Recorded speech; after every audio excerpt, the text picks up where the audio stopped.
درود بیننده گرامی، جهانما برنامه‌های تحلیلی خود را بخشیده به انعکاس موضوعهایی که در پیام اساسگذار صلح و وحدت ملی پیشوای ملت پرزیدنت جمهوری تاجیکستان محترم امامعلی رحمان به مجلس عالی جمهوری تاجیکستان ارائه گردیده بودند ادامه خواهد داد. وابسته به صنعت کنونی با سرعت همچون هدف استراتژی مملکت با صالح‌زاده امید عبدالله معاون وزیر صنعت و تکنولوژی نو جمهوری تاجیکستان صحبت داشته باشیم. تشکر میگیم از شما که پیشنهاد ما رو برای آراستن صحبت قبول نمودید. سراول اندیشه خود را وابسته به صنعت کنونی با سرعت در کشور همچون هدف چهارم استراتژی بیان میکردید و میگفتید که چرا امروز صنعت کنونی با سرعت در محور سیاست کلیدی حکومت و دولت قرار گرفته است. تشکر. چیزی که به همه ما معلوم است، در پیام خود پیشوای معظم ملت پرزیدنت جمهوری تاجیکستان محترم امامعلی رحمان سال 2018 ارائه داشتند.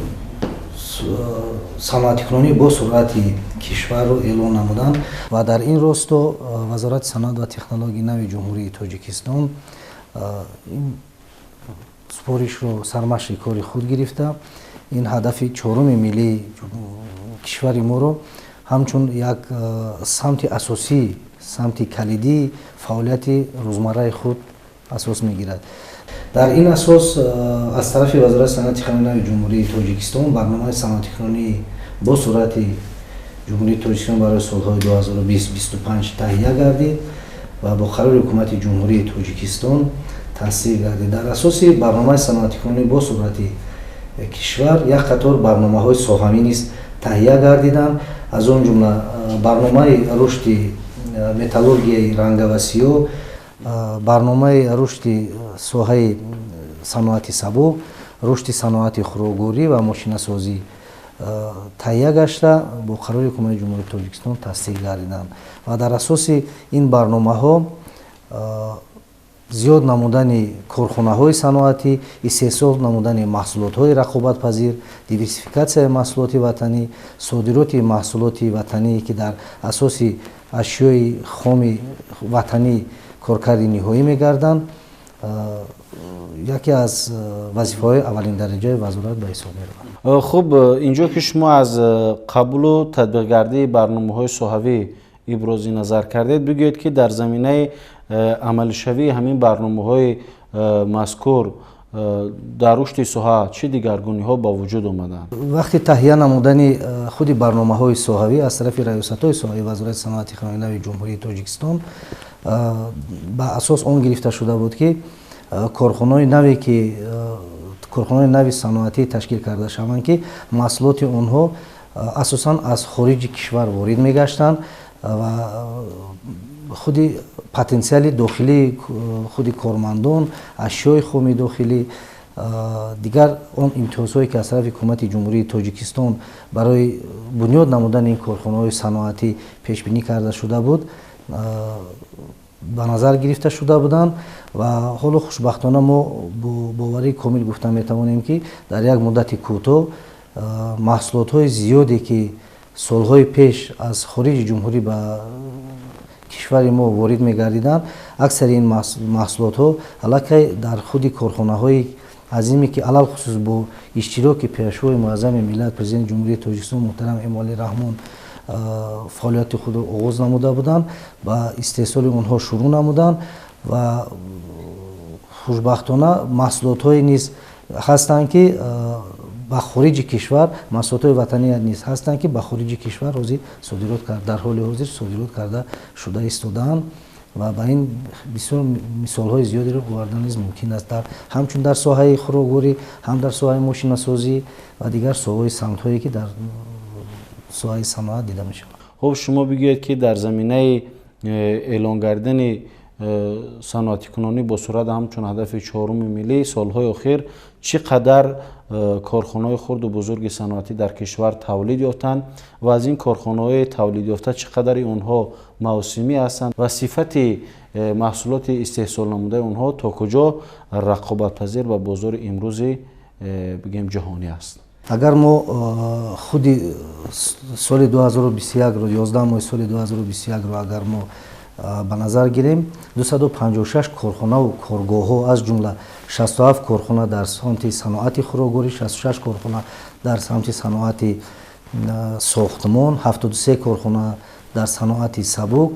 3 корхона дар соҳаи ангишт ва 1 корхона дар соҳаи маъдан сохта ба истифода дода шуданд ки танҳо аз ҳисоби ҳам 256 корхонаву коргоҳе ки дар соли 2011 дар 11 моҳи соли 2011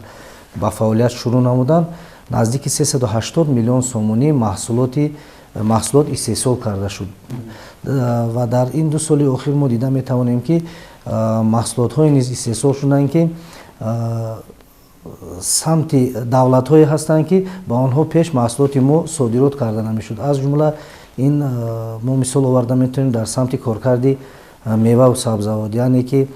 дар асоси ашёи хоми аз ҷиҳати экологии тозаи худи кишвари мо маҳсулотҳои консервагӣ низ ба давлатҳои Аврупо ва аввалин бор ба Штатҳои Муттаҳидаи Амрико, ба давлатҳои Литва ва Латвия нушобаҳое ки дар асоси гиёҳҳои маҳаллӣ худамон истеҳсол мешавад ва дар асоси меваву сабзавотҳое ки дар мо парвариш мешавад истеҳсол шудаанд, содирот карда шуданд. Инчунин дар дигар самтҳо низ масъалаи маҳсулотҳои дучарха, сечарха, ядакҳо, картошка шинона, картошка канак, профилҳои металлӣ, дигар маҳсулотҳои алюминӣ ва ба ин мисол шуда метавонад хеле дигар маҳсулотҳое ки дар соҳаи сохтмон дар дигар самтҳо низ истифода мебарад истеҳсол карда шуданд. хуб мегзарем ба паҳлӯи дигари ҳамин мавзӯъ. хуб буданд дар даврони соҳибистиқлолӣ корхонаҳои истеҳсолии саноатие ки бо дарёфт накардани маҳсулоти хом ва ё бо набудани мутахассис аз кор монда бошанд. Вале ҳастанд дар раванди истеҳсолот баъзе ба мушкилотҳо низ корхонаҳо вомехӯрданд, леки сол то сол ин мушкилиҳо кам шуда истодаанд вобаста ба он ки як қатор имтиёзҳо барои ворид намудани ашёи хом чӣ хеле ки шумо медонед дар асоси истеҳсолоти маҳсулоти ниҳоӣ ин ашёи хом хобидааст ва барои ҳамин сари вақт таъмин намудани корхонаҳои истеҳсолӣ бо ашёи хом ин яке аз омилҳои ба муваффақият расидани дар баробари он ки бо кадрҳои баландихсос бо истифодаи таҷҳизотҳои муосир ин ҳам яке аз факторҳои калидӣ мебошад ва сол хушбахтона бо дастгирии ҳукумати ҷумҳурии Тоҷикистон як қатор имтиёзҳо барои корхонаҳои саноатие ки ба ворид намудани ашёи хом барои коркарди ниҳоӣ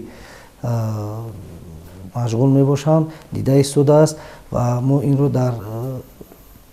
сол аз сол зиёд шудани худи ҳаҷми истеҳсолот мушоҳида карда метавонем. Агар мо назар кунем ба соли 2020 нисбат ба соли 2020 дар 11 моҳи соли ҷорӣ қариб 6.5 миллиард сомонӣ маҳсулот зиёд истеҳсол шудааст. ин ҳам аз он гувоҳӣ медиҳад ки яъне ки корхонаҳои саноатӣ кори худро дуруст ба роҳ монда истодаанд ва аз он имтиёзҳое ки аз тарафи ҳукумати ҷумҳурии Тоҷикистон пешниҳод гардидааст ман фикр мекунам бо муваффақият истифода бурда истодаанд. ҳаст мушкилиҳо дар ҳама самтҳо ҳаст, лекин пай дар пай ин мушкилиҳо бартараф карда шуда истодаанд ва ин дар худи истеҳсоли маҳсулот, дар зиёд намудани ҳаҷми истеҳсолот, дар зиёд шудани содироти маҳсулоти саноатӣ ва дар баъзе ҳолатҳо дар бисёри ҳолатҳо мо мушоҳида карда метавонем ки воридоти маҳсулот аз хориҷи кишвар мутаносибан кам шуда ҳамин намуди маҳсулот дар худи кишвар аз тарафи корхонаҳои саноатии ватанӣ зиёд шуда истодааст. пешвои муаззами миллат муҳтарам Эмомалӣ Раҳмон ҳангоми ироаи паёми солонаи худ ба Маҷлиси Олии Ҷумҳурии Тоҷикистон вобаста ба коркарди захираҳои бои Тоҷикистон ишора намуданд ва иброз дошта буданд ки аз он канданиҳои фоиданок, аз он имконияту иқтидорҳои зиёде ки Тоҷикистон дар ихтиёр дорад 90% онҳо коркар карда нашуданд. танҳо 10% онҳо бигем мавриди коркард ва бигем дар истеҳсолот қарор дорад. хуб ба хотири амалисозии ҳадафи дар пешгузоштаи сарвари давлат вазорати саноат ва технологияи нави ҷумҳурии Тоҷикистон кадом ташаббус ва ё чораандешӣ намудааст. бале шумо дуруст қайд кардед. дар паём пешвои муаззами миллат президенти ҷумҳурии тоҷикистон муҳтарам эмомалӣ раҳмон қайд карда буданд ки корҳо вусъат бахшидан дар корҳо дар самти бунёди корхонаҳои металлургӣ, маъдантозакунӣ ва коркарди канданои фоиданок бояд вусъат бахшида шавад ва дар ин асно дар назар аст ки бо ҷалби сармоя ба миқдори қариб 880 миллион доллари амрико ҷалб карда шудааст барои сохтани 5 корхонае ки ба худи коркарди канданиҳои фоиданок машғул мешаванд ва корхонаҳое ки ҳозир худи дар ҳамин самт фаъолият карда истодаанд кори худро ҷоннок карда истодааст ва ин дар худи ҳаҷми истеҳсоли маҳсулоте ки аз тарафи ин корхонаҳо истеҳсол карда мешаванд дида мешавад. хуб, шумо саҳми соҳибкорону сармоягузорони дохиливу хориҷиро дар амалисозии ҳамин ҳадафи стратегӣ чӣ гуна арзёбӣ мекунед ва шумо рушди устувор гуфта чиро дар назар доред? имрӯзҳо аз тарафи соҳибкорони чӣ маҳаллӣ чӣ сармоягузорони хориҷӣ дар сохтмон дар ташкил намудани ҷойҳои кори нав, сохтмони корхонаҳои нав бо истифодабарии таҷҳизотҳои муосир, бо тайёр намудани кадрҳо, чӣ аз тарафи муассисаҳои таълимии олии касбие ки дар худи зертобии вазорати саноати технологияи нави ҷумҳурии тоҷикистон аст ва дигар муассисаҳои таълимии олии касбие ки дар худи ҷумҳурии тоҷикистон ки зиёда аз 40 ададро ташкил медиҳанд, хеле хуб арзёбӣ мекунанд, зеро ки шумо хуб медонед ки бо ташкил намудани корхона яъне идоракунии он, менеҷменти он низ бояд ки дуруст бар роҳ монда шавад. дар ҳолати идоракунии дурусти худи корхонаҳои саноатӣ метавон маҳсулотҳои рақобатпазире ки чӣ дар дохили кишвар ва чӣ дар бозори беруна тавонанд ки бо дигар маҳсулотҳое ки ҳамрадифи худ ҳаст рақобатпазир бошанд, метавон ба ин ҳадаф мо расем. хуб, вобаста ба қабулу татбиқгардии стратегияи миллии рушд дар кишвар то давраи соли 2030 ки дар асоси ин стратегияи мазкур мо зина ба зина ба ҳамин ҳадафи дар пеш гузоштани саноатикунонӣ бо суръат ноил мегардем, чанд назари худро баён мекардед? стратегияи миллии рушд барои соли то 2030 ва барномаи миёнамуҳлат низ қабул карда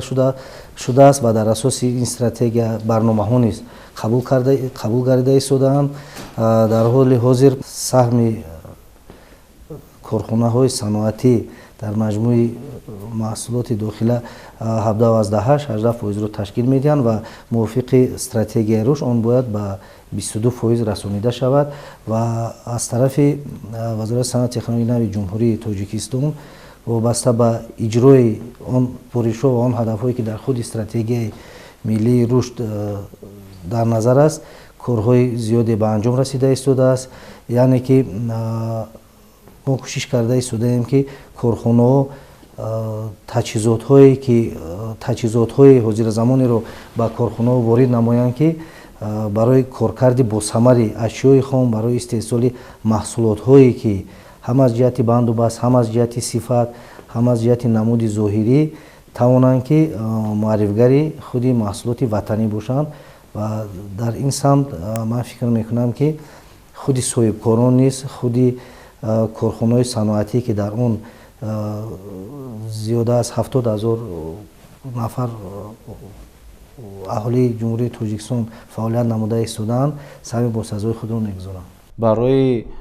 расидан ба ин ҳадафи стратегӣ ва рушди устувори кишварро таъмин намудан, вазорати шумо аз таҷрибаи дигар давлатҳое ки аллакай қадамҳои пешгоми худро дар самти саноат гузоштанд то куҷо истифода мебарад? дар тӯли як соли охир мо бо бисёр ширкатҳо бо тарзи маҷозӣ, бо тарзи худи гуфтушунудҳо дар худи вазорат ва дар дигар он платформае ки аст дар форумҳои тиҷоратӣ, дар намоишгоҳҳо ва дигар мавзеъҳое аст ки мо метавонем дар он худи потенсиали саноатии худро муаррифӣ кунем ва аз он имкониятҳое ки дар худи ширкатҳои хориҷӣ дар давлатҳои хориҷӣ алахусус дар давлатҳои ҳамсоя ва дуру наздик шиносоӣ шавем ва аз муваффақиятҳои онҳо мисолҳои онҳоро гирифта дар худи чизҳое ки ба мо ба худи ривоҷу равнақ ёфтани саноати ватанӣ он чизое ки ба мо самарабахшӣ медиҳад онро бояд мо истифода барем ва бисёр вохӯриҳо бо онҳо шуда истодааст чиеле ки ман дар боло қайд кардам ва мо гуфта метавонем ки дар ҳоли ҳозир мо бо хеле ширкатҳои бонуфузе ки ҳаст вақте ки гуфтушунид мекунем яъне ки бо стратегияи равнақи онҳо бо он дастовардҳое ки дар солҳои гузашта онҳо ба он ноил гаштанд мо шинос шуда истодаем ва он чизҳоро мо дар худи корхонаҳои саноатии худ ин чизҳоро ҳозир мо ба роҳ монда истодаем ва ман фикр мекунам ки ин аз фоида берун нест барое ки мо дар баъзе самтҳо мо аллакай дида метавонем ки аз худи вақте ки мо бо корхонаҳои саноатӣ ҳамсӯҳбат мешавем он мисолҳое ки ва он қадамҳое ки онҳо аз ширкатҳои дар вақти вохӯрӣ дар бизнес форумҳо дар доираи он ки мо ба вазорат даъват карда вохӯриҳои дуҷониба вохӯриҳои бисёрҷониба мешавад мо дида истодаем ки фикри он корхонаҳои саноатиро ки онҳо аз ҳамин чиз самаранок истифода бурда истодаанд. дар воқеъ мо умед дорем ки бо ташаббусҳои созандаи вазорати саноат ва технологияи нав дар заминаи дастуру ҳидоятҳои пешвои муаззами миллат ва бо талошу заҳматҳои бевоситаи соҳибкорони банангу ба номуси кишвар мо ин ҳадафи навбатии худро ҷиҳати расидан ба ҳадафҳои рушди устувор амалӣ месозем ва як ояндаи дурахшонро барои шаҳрвандони кишвар таъмин месозем. Барои фаъолияти баъдии шумо бурдбориҳо таманно дорем. саломат бошед. ташаккури зиёд. бинандагони гиромӣ ёдовар мешавем ки дар суҳбати мо қарор доштанд солиҳзода умед абдулло муовини вазири саноат ва технологияҳои нави ҷумҳурии тоҷикистон вобаста ба саноатикунонӣ бо суръат ҳамчун ҳадафи чорум миллӣ ки дар паёми хеш пешвои муаззами миллат муҳтарам имомалираҳмон ба он бевосита таваҷҷӯҳ намуда буданд. инҷо вақте барои барномаи мо ҷудо гарда ба поён мерасад. агар шумо хоҳед ки аз рӯйдодҳои дохили кишвар минтақа ва ҷаҳон бохабар бимонед пас ба шабакаи ҷаҳонамӣ бошед.